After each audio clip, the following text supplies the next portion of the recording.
योगी को खुद इस बात की भनक तक नहीं लगी कि वो उत्तर प्रदेश के मुख्यमंत्री बनने वाले हैं।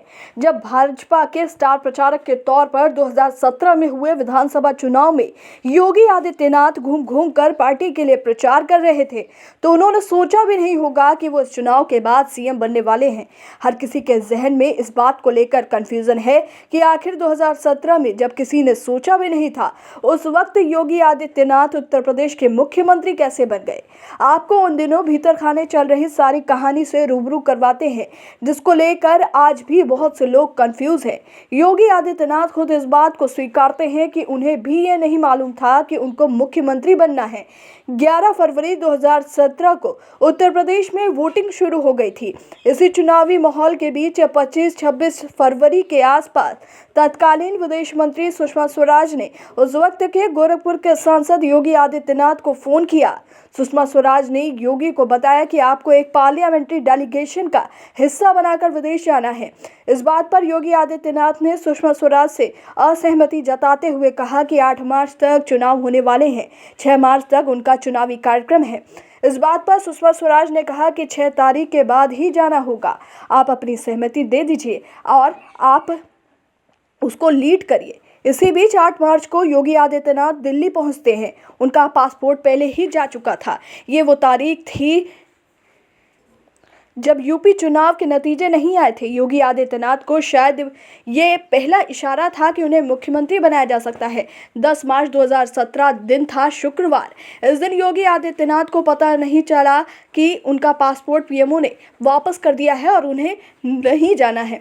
11 मार्च को मतगणना थी। इसी बीच योगी आदित्यनाथ दिल्ली से वापस गोरखपुर चले गए। इस दौरान सुषमा स्वराज ने योगी आदित्यनाथ को फोन किया और कहा कि प्रधानमंत्री जी ने आपका पासपोर्ट वापस किया है। उनका कहना है कि चुनावी मतगणना होना है और योगी जी का यहाँ रहना आवश्यक है। सुषमा स्वराज की ये बातें योगी आदित्यनाथ के लिए दूसरा इशारा थी। खुद प्रधानमंत्री मोदी के लिए योगी एक योग्य उम्मीदवार हैं। 384 सीटों पर चुनाव लड़ने वाली भाजपा ने अकेले 312 सीटों पर जीत हासिल की, जबकि एनडीए को 325 सीटों पर ऐतिहासिक विजय प्राप्त हुई। 13-14 मार्च को होली थी। योगी आदित्यनाथ ने गोरखपुर में ही होली मनाई। होली बिताकर योगी आदित्यनाथ 16 मार्च 2017 को दिल्ली गए। पार्लियामेंट्री पार्टी की बैठक में उन्होंने हिस्सा लिया।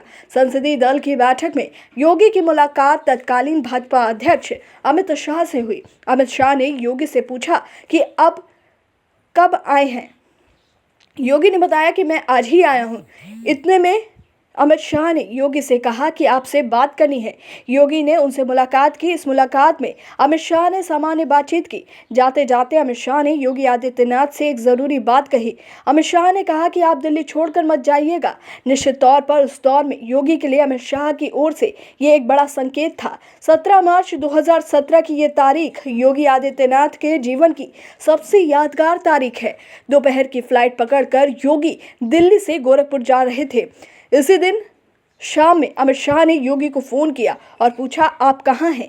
योगी आदित्यनाथ ने हिचकिचाते हुए जवाब दिया कि मैं तो गोरखपुर आ गया हूँ। अमित शाह ने झट से पूछा कि मैंने आपको दिल्ली रहने को कहा था, तो आप गोरखपुर क्यों चले गए।